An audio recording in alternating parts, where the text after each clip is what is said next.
40 ఏళ్లుగా చాలా సార్లు వచ్చాను నిడదవోలుకి. ఈరోజు మిమ్మల్ని చూస్తూ ఉంటే నాకు అనిపిస్తూ ఉంది, మీరు నిర్ణయం చేసేశారు అప్పుడే. మే 13 లాంఛనమే, గెలవబోయేది ఎన్డీఏ. అవునా తమ్ముళ్ళు? మొట్టమొదటిసారిగా 3 పార్టీల రాష్ట్ర అధ్యక్షులు ప్రజల్ని చైతన్యవంతులు చేయడానికి వారాహి నుంచి ప్రజాగళ వినిపిస్తున్నాం. నేను మొన్నటి వరకు మిత్రుడు పవన్ కళ్యాణ్ గారు వారాహి అంటే నేను విన్నాను, కానీ ఇక్కడ 3 పార్టీల తరపున సింహగర్జన చేస్తున్నాం. ప్రజాగళాన్ని వినిపిస్తున్నాం. ఇప్పుడే తణుకులో నేను పవన్ కళ్యాణ్ గారు రోడ్ షో చేశాం. అదిరిపోయింది.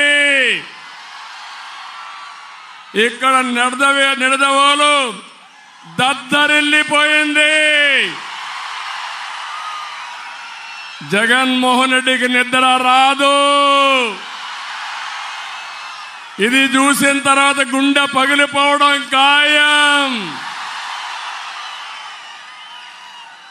ఎంత ఉత్సాహం అంటే, నేను రాజకీయాల్లో ఉన్నాను, కానీ ఏదైతే ఒక పక్కన పవన్ కళ్యాణ్ గారు పవర్ స్టార్,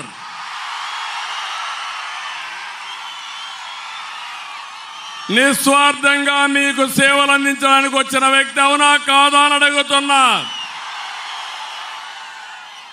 ఇంకో పక్కన నరేంద్ర మోడీ గారు భారతదేశాన్ని ప్రపంచ పటంలో అగ్రదేశంగా పెట్టే నాయకుడు. తెలుగుదేశం తరపున నాకు కూడా 40 ఏళ్ల అనుభవం. తమ్ముళ్ళు, ఇవన్నీ కలిసిన తర్వాత జగన్మోహన్ రెడ్డి ఒక లెక్క అని మీకు తెలియజేస్తున్నా.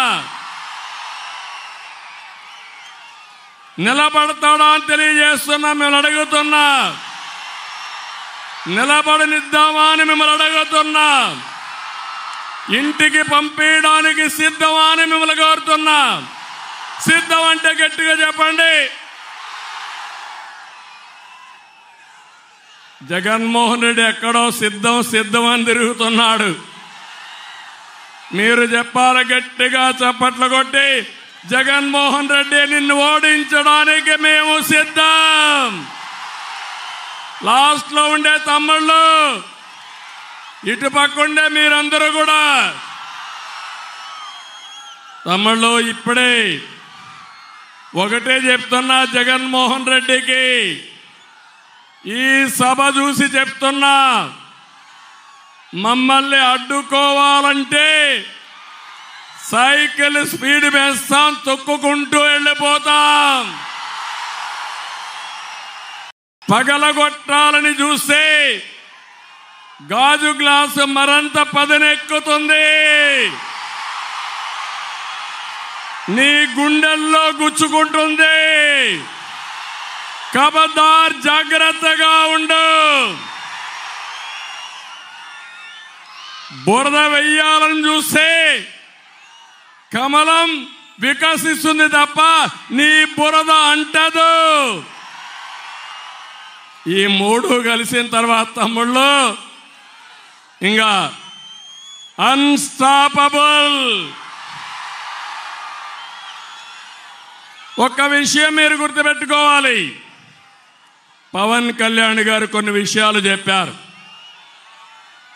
ఈ 3 పార్టీలు కలవడం మా కోసరం కాదు, మనందరి కోసం, ఈ రాష్ట్రం కోసం, ఈ పిల్లల భవిష్యత్తు కోసరం కలిశాం. అంతేకాకుండా 2014లో మేము కలిశాం. బీజేపీ, తెలుగుదేశం కలిసి పోరాడాం. పవన్ కళ్యాణ్ గారు ఒకే మాట చెప్పాడు, నేను ఎన్డీఏకి మద్దతు ఇస్తానని బేషరతుగా మద్దతు ఇచ్చిన వ్యక్తి పవన్ కళ్యాణ్ గారు. ఆ రోజే మీరు చూస్తే వెస్ట్ గోదావరి జిల్లాలో 15కు 15 గెలిచాం. 3 పార్లమెంట్లో మనమే గెలిచాం. ఇప్పుడు మీ జోరు చూస్తా ఉంటే ఇది ఆగే పరిస్థితిలో లేదు. మా కాంబినేషన్ సూపర్ హిట్. అయితే ఇక్కడ ఒక విషయం గుర్తుపెట్టుకోవాలి. ఈరోజు ఏదో మేము అధికారం కోసమో ఇంకో దానికోసం మేము కలవలేదు. ఈరోజు ఒక విషయం మీరు చూస్తే పవన్ కళ్యాణ్ గారు కోట్ల రూపాయల ఆదాయాన్ని వదులుకొని విలాసవంతమైన సినిమా రంగాన్ని వదులుకొని మీకోసం వచ్చారు. ఆ విషయం మీరు గుర్తుపెట్టుకోవాల్సిన అవసరం ఉంది. చాలా మంది సినిమాలో హీరోలుగా ఉంటారు కానీ ప్రజల్లో నిజమైన హీరో పవన్ కళ్యాణ్. అనేక సందర్భాల్లో పవన్ కళ్యాణ్ గారి పైన వ్యక్తిగత దాడి చేశారు,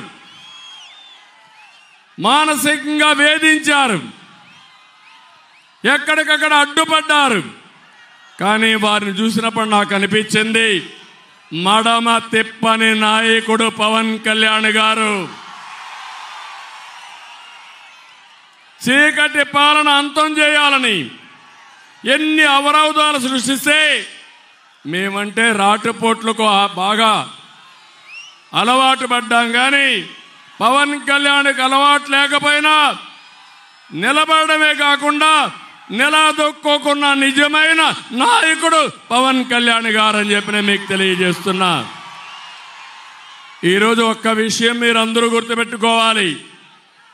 కొంతమంది మా ముగ్గురిని విమర్శిస్తున్నారు, నన్ను విమర్శిస్తున్నారు, పవన్ కళ్యాణ్ గారిని విమర్శిస్తున్నారు. బీజేపీ నాయకులైనటువంటి పురంధేశ్వర గారిని, నరేంద్ర మోడీ గారిని కూడా బీజేపీని విమర్శిస్తున్నారు. ఒక్క విషయం మీరు చూడండి. ఈరోజు మేము సీట్లు అడ్జస్ట్ చేసుకున్నప్పుడు నా జీవితంలో ఎప్పుడు కూడా ఇటువంటి రాలేదు. ఈ నిడదవోలో తెలుగుదేశం పార్టీ సింబల్ లేదు ప్రస్తుతం ఈ ఎలక్షన్లో. ఒక పక్కన బీజేపీ అభ్యర్థి పురంధేశ్వరి గారు ఇక్కడ ఎంపీగా నిలబడుతున్నారు. ఇంకో పక్క దుర్గేశం గారు ఎమ్మెల్యేగా నిలబడుతున్నారు. మొట్టమొదటిసారిగా తెలుగుదేశం పార్టీ 2 పార్టీలను సపోర్ట్ చేసే పరిస్థితికి వచ్చాం. ఈ పరిస్థితి నాకే కాదు, మిత్రుడు పవన్ కళ్యాణ్ గారికి కూడా వచ్చింది. ఇంకో పక్క బీజేపీ కూడా జాతీయ పార్టీగా ఉన్నా పోయినసారి కంటే తక్కువ సీట్లతో వాళ్ళు పోటీ చేసే పరిస్థితి వచ్చారు. మేము త్యాగాలు చేశాం. రాష్ట్రం కోసం మేమందరం కలిసి మీ ముందుకు వచ్చాం. మావి 3 జెండాలు. జెండాలు 3 అయినా అజెండా ఒకటే. అభివృద్ధి, సంక్షేమం, ప్రజాస్వామ్య పరిరక్షణే ధ్యేయంగా 3 జెండాలు కూడా మీ దగ్గరకు వచ్చాం. నిండు మనసుతో ఆశీర్వదించమని మరొక్కసారి మిమ్మల్ని అందరినీ కోరుతున్నా. ఇక్కడ ఉండే 3 పార్టీల కార్యకర్తలు నేను ఒకటే చెప్తున్నాను. ఇక్కడ తెలుగుదేశం పార్టీ